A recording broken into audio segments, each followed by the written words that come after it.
नमस्कार, मैं हूं आपके साथ साक्षी। राजस्थान की राजनीति में एक बार फिर हलचल मच गई है। बीते दिनों कांग्रेस पार्टी के एक कार्यक्रम के दौरान अशोक गहलोत और सचिन पायलट के समर्थक दोबारा आमने सामने आ गए हैं। लेकिन इसी बीच एक दिलचस्प तस्वीर भी सामने आई है, जहां कभी एक दूसरे से दूरी बनाए रखने वाले गहलोत और पायलट अब एक ही मंच पर नजर आए। ये मौका था भीलवाड़ा में आयोजित एक समारोह का, जहां पूर्व मुख्यमंत्री शिवचरण माथुर और उनकी पत्नी सुशीला देवी माथुर की मूर्ति का अनावरण किया गया।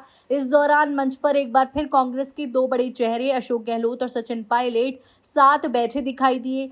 दोनों नेताओं के बीच कभी जो खटास मानी जाती थी, वो अब कम होती दिख रही है। कार्यक्रम के दौरान अशोक गहलोत ने हल्के फुल्के अंदाज में सचिन पायलट से कहा, देखिए सचिन, समय हो गया है, मुझे जाना है, और मुस्कुराते हुए घड़ी दिखाई।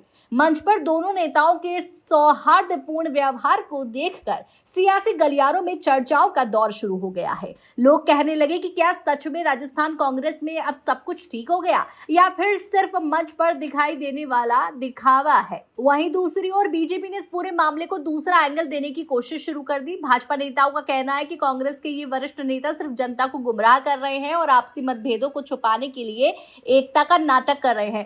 कार्यक्रम में सचिन पायलट ने अपने संबोधन में देश की मौजूदा स्थिति पर बात की। उन्होंने भारत के मुख्य न्यायाधीश पर हुए कथित हमले की निंदा करते हुए कहा कि नफरत की राजनीति का नतीजा है। पायलट ने कहा कि बीते 11 सालों से देश में टकराव की स्थिति बनी हुई है और समाज में जहर फैलाने की कोशिश की जा रही है, जिसका परिणाम अब हिंसा के रूप में सामने आ रहा है। उन्होंने साफ कहा कि देश में ऐसी नफरत और हिंसा की कोई जगह नहीं होनी चाहिए। वहीं बिहार की राजनीति पर बोलते हुए सचिन पायलट ने नीतीश कुमार पर तीखा हमला बोला।